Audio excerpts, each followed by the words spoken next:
झांसी क्षेत्र में, जो कि एक तरह से पिछड़ा क्षेत्र था और इसमें बहुत से गांव 15 गांव जुड़े गए थे। तो मैंने निश्चय किया कि इन गांवों को शहर की तरह विकसित किया जाए। तो ऐसे जहाँ ज़्यादा जगह थी वहाँ पे बड़े पार्कों का निर्माण कराया, जहाँ कम जगह थी वहाँ छोटे पार्कों का निर्माण कराया, झूले लगवाए पार्कों में बच्चों के लिए। नमस्ते, मेरा नाम है धर्मेंद्र और आप देख रहे हैं AS न्यूज़। आप सबको जानकारी है कि नगर निकाय चुनाव आने वाले समय में बिल्कुल होने ही वाले हैं। आरक्षण तय हो गया है और इसी सिलसिले में हम चर्चा कर रहे हैं दावेदार प्रत्याशियों से, चाहे वो किसी भी पार्टी से दावेदारी कर रहे हैं। तो इसी समय आप सामने जिस शख्सियत को आप देख रहे हैं, इनका नाम है किरण राजू बुकसेलर, जो कि झांसी की पूर्व मेयर रही हैं इससे पहले 5 साल। तो मैम, आपका बहुत बहुत स्वागत है। धन्यवाद। हम पहले ये जानना चाहते हैं, हम पुराने जब आपका 2012 का जो समय पीरियड था, कोशिश करें कि आप कुछ लाइनों में अपने उस समय के कार्य बता दें कि आपने क्या क्या करवाया। ये 2012 से 17 तक जब मुझे जनता ने अपना विश्वास दिया तो मैंने भी ये संकल्प लिया कि झांसी क्षेत्र में, जो कि एक तरह से पिछड़ा क्षेत्र था और इसमें बहुत से गांव 15 गांव जुड़े गए थे, तो मैंने निश्चय किया कि इन गांवों को शहर की तरह विकसित किया जाए। जो शहर में शामिल हुए हैं तो उनको भी शहर में जो सुविधाएं प्राप्त हैं वो सुविधाएं प्राप्त हों। तो इसमें मैंने उन गाँव में जाकर भ्रमण किया और देखा कि जहाँ भी सड़कें नहीं थी वहाँ सड़कों का निर्माण, गांव में खुले में सब जलाए जाते थे तो वहाँ पर समुदाय गृह बनवाए और कब्रिस्तान बनवाए, जहाँ कब्रिस्तान की ज़रूरत थी वहाँ कब्रिस्तान बनवाए। और क्योंकि क्षेत्र की जनता को पार्कों की भी ज़रूरत रहती है, ग्रामीण क्षेत्र में इतना खुला रहता है, लेकिन शहरी क्षेत्र में हम देखते हैं कि लोगों को घूमने फिरने के लिए, बच्चों को घूमने के लिए जगह नहीं होती जी। तो ऐसे में जहाँ भी मुझे थोड़ी भी जगह मिली तो मैंने वहाँ पर ये प्रयास किया कि छोटे छोटे भले बने लेकिन पार्कों का निर्माण हो। तो ऐसे जहाँ ज़्यादा जगह थी वहाँ पे बड़े पार्कों का निर्माण कराया, जहाँ कम जगह थी वहाँ छोटे पार्कों का निर्माण कराया, झूले लगवाए पार्कों में बच्चों के लिए। तो ऐसे ही यहाँ जिस क्षेत्र में हम खड़े हैं ये गुदरी मोहल्ला है और यहाँ पर ये दलित बस्ती कही जाती है। यहाँ पर घूमने फिरने के लिए लोगों को कोई जगह नहीं थी और इस ओर किसी का ध्यान भी नहीं था। जब मैंने यहाँ के लोगों को देखा और समस्याओं को जाना तो मैंने निश्चय किया कि इन लोगों के लिए कुछ कार्य किए जाए और यहाँ पे मैंने एक पार्क का निर्माण करवाया। और क्योंकि क्षेत्र की जनता गरीब है, विवाह घर का खर्चा नहीं उठा पाती, ऐसे में यहाँ पर मैंने सामुदायिक केंद्र का भी निर्माण करवाया जिससे यहाँ की जनता उसका लाभ ले सके। और झांसी में तो आपने देखा ही होगा, डिवाइडर युक्त सड़कें, हरित पट्टी, पार्कों का निर्माण, चौराहों का सौंदर्यीकरण, शमशान घाट और पूरे अपने बुंदेलखंड क्षेत्र में एक ही विद्युत समुदाय गृह नहीं था तो एक विद्युत समुदाय गृह का भी हम लेके आए जी। वो हमारे ही समय में आया था और 12 से 14 तक इतना हमने झांसी में कार्य कराया कि हमारे कार्य को देखते हुए मूविंग सिटी में हमारी झांसी को लिया गया और हमें अवार्ड से सम्मानित किया गया और उत्तर प्रदेश में हमें 3रा स्थान प्राप्त हुआ। और ऐसे ही हमने यहाँ सॉलिड वेस्ट योजना भी लेके आए, उसमें घर घर से कूड़ा संग्रह करके वहाँ पे कूड़े से खाद बनाई जाने लगी। तो ऐसे ही बहुत से कार्य हैं जो कि हमने निश्चय किया था कि क्षेत्र की जनता को वो उपलब्ध हो सके। लगभग मोटा माटी क्या संख्या रही होगी जो आपके समय में पार्कों का निर्माण हुआ? झांसी में लगभग 15 पार्कों का निर्माण कराया गया जी। हमारे समय में बहुत से पार्कों का, यहाँ एक अभिमन्यु पार्क बनाया गया, ये गुदरी में 2 पार्क बनाए गए। कोई ऐसे बड़े पार्क 1-2 जो? अभिमन्यु पार्क है, मैथिली शरण पार्क है, काशीराम पार्क है, वीर सावरकर पार्क है, नेहरू पार्क है।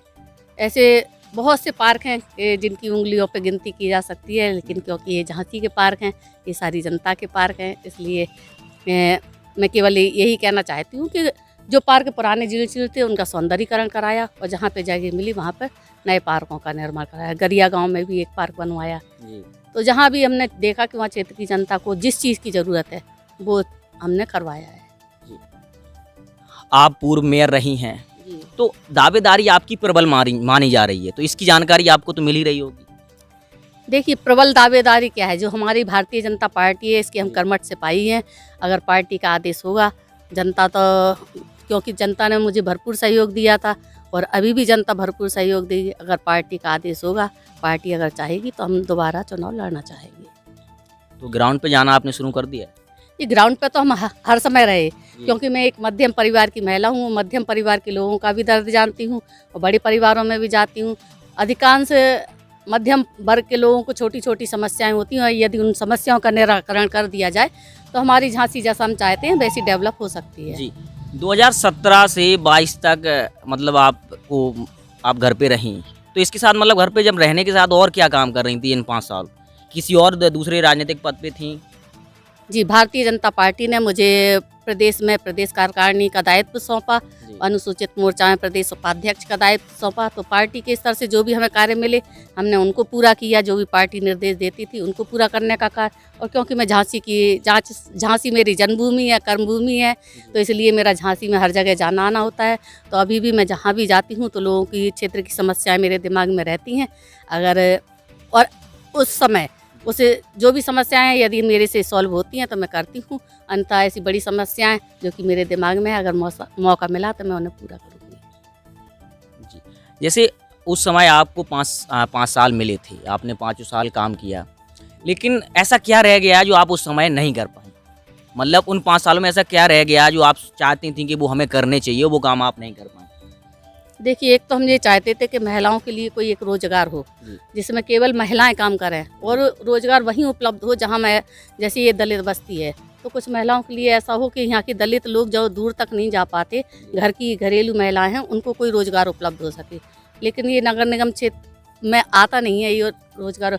लेकिन मेरा प्रयास है कि अगर मुझे मौका दोबारा मिला, तो क्योंकि झांसी स्मार्ट सिटी में शामिल हो चुका है और स्मार्ट सिटी में बहुत सी योजनाएं हैं, केंद्र सरकार, उत्तर प्रदेश सरकार महिलाओं को ऐसे रोज़गार देने के लिए कटिबद्ध है कि महिला अपने घर पे भी रोज़गार कर सकें। जी।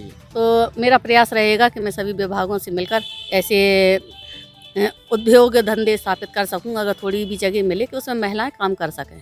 जो आप चाहती थी कि उस समय होना चाहिए, उस समय नहीं हो पाया है। हाँ, तो अभी के लिए और कोई नई रणनीतियाँ हैं? और स्मार्ट सिटी में जो भी योजनाएं थी जो कि अभी कार्य चल रहे हैं और जो नहीं हो पाए तो उनको जल्दी से जल्दी करने का प्रयास करूंगी। स्मार्ट सिटी में बहुत सी योजनाएं हैं जो कि सभी विभागों को लेके बनाई गई हैं, तो हर विभाग से सामंजस्य बिठा के कार्य करवाना ये जिम्मेदारी मेरी होगी। फिर भी थोड़ा बहुत तो आपको महसूस हो रहा होगा या रिस्पांस मिल रहा होगा कि जो टिकट की दावेदारी की है कितनी संभवतः उसमें सकारात्मक उपलब्धियाँ हमें मिलेंगी? देखिए, ये तो आप जनता में जाके पूछ सकते हैं कि मेरा कैसा कार्यकाल रहा है, मेरा कैसा व्यवहार रहा है। पार्टी ने भी मतलब विश्वास जताया है, आगे देखते हैं क्या होता है। तो सारे निर्णय पार्टी पे छूट जाते हैं? जी, अंततः आखिरी निर्णय तो पार्टी को ही करना है कि पार्टी किसको अपना विश्वास देती है, जिसको विश्वास देती है उसके साथ हैं। अपना तो दावेदारी है ही, और फिर पार्टी का आदेश जो होगा। जैसे थोड़े समय के लिए हम मान लें कि पार्टी आप पे भरोसा जताती है और आने वाले समय में आप मेयर बन जाती हैं, तो मुख्य कार्यों में और क्या होंगे? जैसे आपने पिछली बार हमें सारे विकास गिना दिए, इस बार क्या आपने आकलन किया है कि किन चीज़ों को पहले वरीयता देंगे? अभी हमने आपको बताया कि एक तो महिलाओं के लिए कुछ हो, और दूसरे जो स्मार्ट सिटी में योजनाएं रह गई थी, जैसे हमने जो सोची थी योजनाएं कुछ बदल दी गई, कुछ अभी कार्यान्वित नहीं हो पाई। तो सबसे पहले मेरा अध्ययन होगा उसमें कि क्या चल रहा है क्या नहीं चल रहा है, इतनी तो अभी हमें जानकारी नहीं है। तो फिर उसके हिसाब से हाँ, योजनाओं के बारे में पता करके फिर जनता की समस्याओं के बारे में कि जनता और क्या चाहती है उसमें, तो वो बदलाव करके कार्य करेंगे। सफाई के बारे में क्या कहना चाहते हैं? कैसे मतलब कंट्रोल करेंगी? क्योंकि सबको पता है 5 साल इस समय सबने झेला है, और जब हम ग्राउंड पे जाते हैं तो मतलब यही एक लाइन सुनने को मिलती है कि ऐसे तो उस समय कभी नहीं देखा गया वैसी। हालांकि मैं आपके द्वारा किसी विशेष पार्टी पे या किसी विशेष व्यक्ति पे हम आरोप नहीं लगा रहे हैं, लेकिन ऐसा लोग कहते हैं, तो आपके समय की ज़्यादा तारीफ होती है। तो मतलब उसी एंगल से काम किए जाएंगे कि और नया कुछ बदलाव होगा? उससे भी ज़्यादा अच्छा कार्य किया जाएगा, क्योंकि हम चाहते हैं झांसी स्मार्ट सिटी तो बनी ही है, नंबर 1 बने झांसी। तो मेरा कार्यकाल रहा तो मेरा क्षेत्र में भ्रमण रहता था हर समय, चाहे वो सफाई व्यवस्था हो या निर्माण हो, हर कार्य को मैं देखती थी, हर क्षेत्र में मैं जाती थी, हर दिन कहीं ना कहीं का मेरा भ्रमण रहता था। तो जब हम निरीक्षण करते हैं तो कर्मचारियों में भी थोड़ा भय रहता है कि हम कार्य ठीक से करें, ग्राउंड पे जाना जरूरी होता है। तो जब भी मैं जाती थी और फिर से दोबारा अगर अवसर मिला तो फिर से भी मैं जाऊंगी, और जहाँ भी जो कमियां हैं उनको पूरा करने का प्रयास करूँगी। क्या हम इंदौर की जगह पहुँच जाएंगे? जी, आपकी शुभकामनाएं हमारे साथ हैं तो हम अवश्य पहुँचेंगे। क्योंकि पिछले 3 से 4 साल मतलब 4 से 5 बार तो हो गया इंदौर नंबर 1 आ रहा है, झांसी का कहीं नाम नहीं दिख रहा है, करोड़ों रुपए सफाई पे खर्च हो रहा है। देखिए, झांसी एक पहले पिछड़ा क्षेत्र रहा है, धीरे धीरे लोग भी स्मार्ट बन रहे हैं, लोगों में भी जागरूकता आएगी और प्रशासन भी सहयोग करेगा। जब दोनों का सहयोग हमें मिलेगा तभी हम आगे बढ़ सकते हैं। तो हम लोगों के बीच में जाके उनसे भी अपील करेंगे कि आप हमारा सहयोग करें। आप सहयोग करेंगे तभी हम कुछ कर पाएंगे। तो संभवतः कितना आपको लगता है कितने समय बाद निर्णय आ जाएगा कि टिकट किसके खाते में जाने वाला? लगा 1 सप्ताह बाद ये अभी आपत्तियां मांगी गई हैं, आपत्तियां पूरी हो जाएंगी, उसके बाद निर्णय होगा। मतलब 15-16 के समथिंग हाँ, 15 तक तो क्लियर हो जाएगा।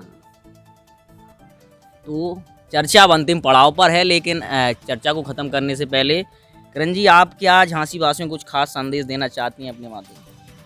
मैं झांसी वासियों से बस यही कहना चाहती हूँ कि मुझे अवसर मिला दोबारा झांसी में काम करने का, तो हमारी झांसी की जनता हमें पहले की तरह आशीर्वाद देगी और उनके बीच में मैं जाकर कार्य करूँगी।